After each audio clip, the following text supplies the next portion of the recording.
श्री शिवाय नमस्तुभ्यम। राधे राधे भक्तों, कैसे हैं आप लोग। आशा करती हूँ अच्छे होंगे और भगवान से कामना करती हूँ कि आपका प्रत्येक दिन शुभ और मंगलमय बीते। आज आप रसपान करेंगे वैशाख मास महात्म्य के अध्याय 22 का। इससे पहले अध्याय 21 में हमने राजा पुरुयशा की पावन कथा को सुना था। अक्षय तृतीया वाले दिन भगवान श्री हरि विष्णु ने उन्हें दर्शन दिए। अब आज इस अध्याय में भागवत भक्ति के लक्षण तथा वैशाख स्नान की महिमा के साथ गंगा सप्तमी की महिमा की कथा को भी सुनेंगे। तो शुरू करते हैं। सूत जी महाराज सभी ऋषियों को भागवत भक्ति के लक्षण तथा वैशाख स्नान की महिमा बताते हुए राजा अम्बरीश और नारद मुनि का वृतांत सुनाते हैं।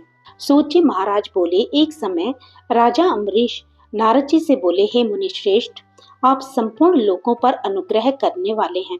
अब आप भक्ति का लक्षण बताइए।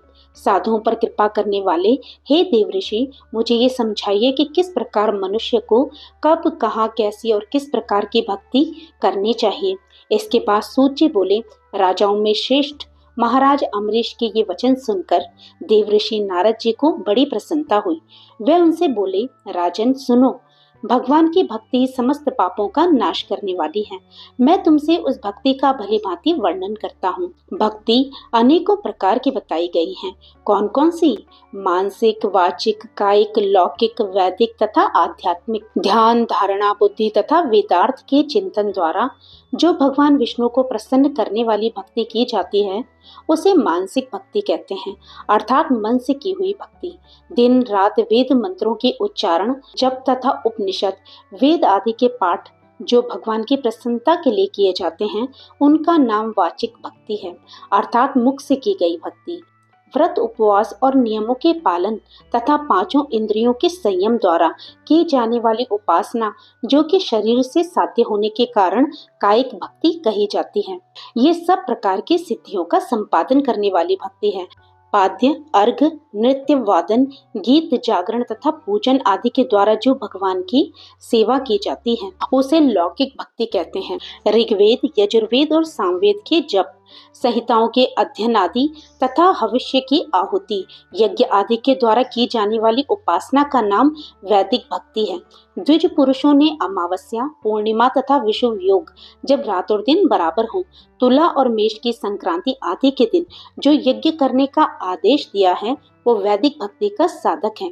अब मैं योग जन्य आध्यात्मिक भक्ति का वर्णन करता हूँ, सुनो। योग जन्य भक्ति का साधक सदा अपनी इंद्रियों को संयम में रखता है, प्राणायाम के साथ ध्यान करता है और विषयों से अलग रहकर ध्यान में ईश्वर का दर्शन करता है कि भगवान का मुख अनंत तेज से चमक रहा है, उनकी कमर के ऊपरी भाग तक लटका हुआ यज्ञोपवीत शोभा पा रहा है, उनका शुक्ल वर्ण है, 4 भुजाएं हैं, उनके हाथों में वरद और अभय की मुद्रा है, वो पीतांबर वस्त्र धारण किए हैं, उनके नेत्र अत्यंत सुंदर है, वे प्रसन्नता से परिपूर्ण दिखाई देते हैं। हे राजन, इस प्रकार योग युक्त पुरुष अपने हृदय में परमेश्वर का ध्यान करता है।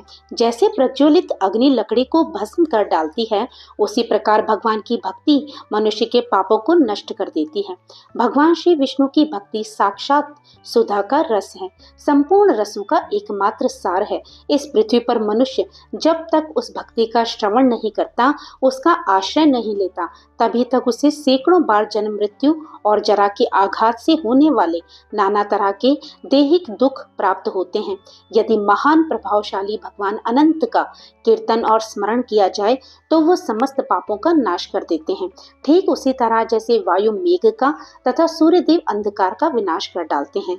हे राजन, देव पूजा, यज्ञ, तीर्थ स्नान, व्रत अनुष्ठान, तपस्या और नाना प्रकार के कर्मों से भी अंतःकरण की वैसी शुद्धि नहीं होती जैसे भगवान अनंत का ध्यान करने से होती है।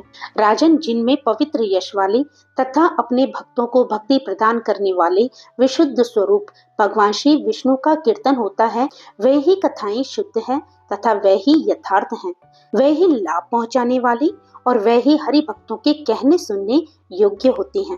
भूमंडल के राज्य का भार संभालने वाले धीर चित्त महाराज अम्बरीश, तुम धन्य हो, क्योंकि तुम्हारा हृदय भगवान पुरुषोत्तम के ध्यान में लीन हो रहा है तथा सौभाग्य लक्ष्मी से सुशोभित होने वाली तुम्हारी नैष्ठिक बुद्धि श्री कृष्ण चंद्र की पुण्यमय लीलाओं के श्रवण में प्रवृत्त हो रही हैं।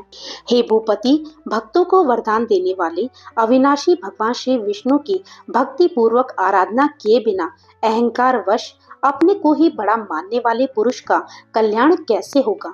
भगवान माया के जन्मदाता हैं, उन पर माया का प्रभाव नहीं पड़ता।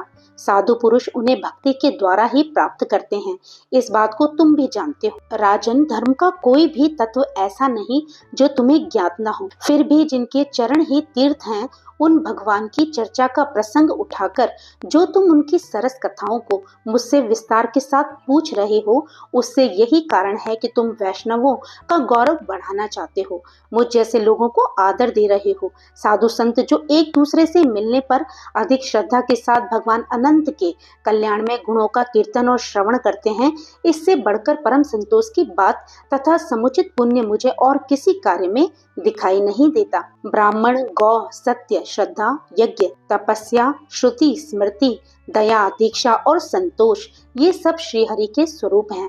सूर्य, चंद्रमा, वायु, पृथ्वी, जल, आकाश, दिशाएं, ब्रह्मा, विष्णु, रुद्र तथा संपूर्ण प्राणी उस परमेश्वर के ही स्वरूप हैं। इस चराचर जगत को उत्पन्न करने की शक्ति रखने वाले वे विश्वरूप भगवान स्वयं ही ब्राह्मण के शरीर में प्रवेश करके सदा उन्हें खिलाया जाने वाला अन्न भोजन करते हैं। इसलिए जिनकी चरण रेणु तीर्थ के समान है, भगवान अनंत ही जिनके आधार हैं, जो संपूर्ण प्राणियों की आत्मा तथा पुण्य में लक्ष्मी के सर्वस्व हैं, उन ब्राह्मणों का आदर पूर्वक पूजन करो। जो विद्वान ब्राह्मण को विष्णु बुद्धि से देखते हैं, वही सच्चे वैष्णव हैं तथा वही अपने धर्म में भली भांति स्थित माने जाते हैं।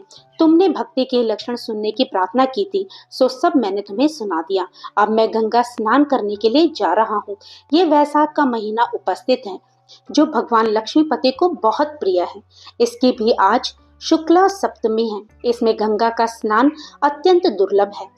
पूर्व काल में राजा जहनु ने वैशाख शुक्ल सप्तमी के दिन क्रोधवश गंगा जी को पी लिया था और बाद में अपने दाहिने कान के छिद्र से उन्हें पुनः प्रकट किया। इसी कारण जहनु की पुत्री होने के कारण गंगा जी जाह्नवी कहलाती हैं। इस तिथि को जो मनुष्य विधि विधान से आकाश की मेखला स्वरूप गंगा देवी का स्नान और पूजन करता है, वह धन्य और पुण्यात्मा बन जाता है। जो मनुष्य वैशाख शुक्ल सप्तमी के दिन विधि पूर्वक गंगा में देवताओं और पितरों का तर्पण करता है, उस पर गंगा देवी कृपा दृष्टि करती हैं और वह स्नान के पश्चात सभी पापों से मुक्त हो जाता है। वैशाख के समान कोई मास नहीं है और गंगा के समान दूसरी कोई नदी नहीं है। इन दोनों का संयोग अत्यंत दुर्लभ है और भगवान की भक्ति से ही ऐसा शुभ अवसर प्राप्त होता है। गंगा जी का प्रादुर्भाव भगवान के चरणों से हुआ। वे ब्रह्मलोक से पृथ्वी पर आकर भगवान के जटाजूट में निवास करती हैं। गंगा समस्त दुखों का नाश करने वाली है। वे अपनी धाराओं से निरंतर प्रवाहित होकर तीनों लोकों को पवित्र करती रहती हैं। उन्हें स्वर्ग तक पहुंचाने वाली सीढ़ी माना गया है। वह सदा आनंद देने वाली, नाना प्रकार के पापों का हरण करने वाली, संकटों से तारने वाली, भक्तों के अंतःकरण में दिव्य प्रकाश फैलाने वाली, सगर के पुत्रों को मोक्ष प्रदान करने वाली, धर्म मार्ग में प्रेरित करने वाली तथा तीनों मार्गों से प्रवाहित होने वाली है। गंगा देवी तीनों लोकों का श्रृंगार है। वे अपने दर्शन, स्पर्श, स्नान, कीर्तन, ध्यान और सेवन से असंख्य पवित्र और अपवित्र जनों को पावन बनाती रहती हैं। जो लोग दूर रहकर भी तीनों समय गंगा गंगा गंगा का उच्चारण करते हैं, उनके 3 जन्मों के पाप नष्ट हो जाते हैं। जो मनुष्य 1000 योजन दूर से भी गंगा का स्मरण करता है, वह पापी होने पर भी उत्तम गति को प्राप्त होता है। हे राजन, वैशाख शुक्ल सप्तमी के दिन गंगा जी का दर्शन अत्यंत दुर्लभ है। भगवान और ब्राह्मणों की कृपा से ही उस दिन उनकी प्राप्ति होती है। माधव मास अर्थात वैशाख के समान कोई महीना नहीं है और भगवान माधव अर्थात श्री हरि के समान कोई देवता नहीं है, क्योंकि पापों के समुद्र में डूबते हुए मनुष्यों के लिए माधव नाव के समान पार लगाने वाले हैं। माधव मास में जो भक्ति पूर्वक दान, जप, हवन और स्नान आदि शुभ कर्म किए जाते हैं, उनका पुण्य अक्षय और करोड़ों गुना अधिक होता है। जिस प्रकार देवताओं में भगवान नारायण श्रेष्ठ हैं, मंत्रों में गायत्री सर्वोत्तम है, उसी प्रकार नदियों में गंगा जी का स्थान सबसे ऊंचा है। जैसे स्त्रियों में पार्वती, तपस्वियों में सूर्य, लाभों में आरोग्य मनुष्यों में ब्राह्मण, पुण्यों में परोपकार, विद्याओं में वेद, मंत्रों में प्रणव, ध्यानों में आत्मचिंतन, तप में सत्य और स्वधर्म पालन, शुद्धियों में आत्मशुद्धि, दानों में अभयदान तथा गुणों में लोक हितकारी त्याग श्रेष्ठ माना गया है। उसी प्रकार सब मासों में वैशाख मास सर्वोत्तम है। पापों का नाश वैशाख मास में प्रातः स्नान से होता है, जैसे अंधकार का नाश सूर्य के उदय से होता है और पुण्य का नाश दूसरों की निंदा और चुगली करने से होता है। हे राजन, कार्तिक मास में जब सूर्य तुला राशि में होता है तब किए गए स्नान और दान का पुण्य अत्यधिक होता है। माघ मास में जब सूर्य मकर राशि में होता है तब कार्तिक से भी 1000 गुना अधिक फल मिलता है और वैशाख मास में जब सूर्य मेष राशि में होता है तब माघ से भी 100 गुना अधिक पुण्य प्राप्त होता है। वह ही मनुष्य धन्य और पुण्यात्मा है जो वैशाख मास में प्रातः काल स्नान करके विधि विधान से लक्ष्मीपति भगवान की पूजा करते हैं। वैशाख मास में प्रातः स्नान, यज्ञ, दान, उपवास, हविष्य भोजन और ब्रह्मचर्य का पालन, ये सभी महान पापों का नाश करने वाले हैं। हे राजन, कलयुग में वैशाख मास की महिमा गुप्त नहीं रहेगी, क्योंकि उस समय वैशाख स्नान का महत्व अश्वमेघ यज्ञ से भी बढ़कर होगा। कलयुग में अश्वमेघ यज्ञ का अनुष्ठान संभव नहीं होगा, इसलिए वैशाख मास का स्नान ही उसके समान फल देने वाला माना जाएगा। कलयुग के अधिकांश लोग पाप में आसक्त होंगे और अश्वमेघ यज्ञ के पुण्य को नहीं समझ पाएंगे। अपने पापों के कारण वे नरक को प्राप्त होंगे। इसलिए कलयुग के लिए अश्वमेघ यज्ञ का प्रचार कम करके उसके स्थान पर वैशाख स्नान का विधान किया गया है। तो भक्तों, आज का अध्याय यहीं पर विराम लेता है। इससे आगे की कथा का श्रवण आप कल करेंगे। तो भक्तों, ये था आज का अद्भुत अध्याय, जिसमें आपने जाना कि केवल वैशाख मास में प्रातः स्नान, भक्ति और भगवान का स्मरण हमें अश्वमेघ यज्ञ के समान फल दे सकता है। जीवन क्षण भंगुर है, न जाने कब ये देह साथ छोड़ दे, इसलिए प्रभु का नाम लेते रहिए, पुण्य के भागी बनते रहिए। जय श्री कृष्णा, राधे राधे।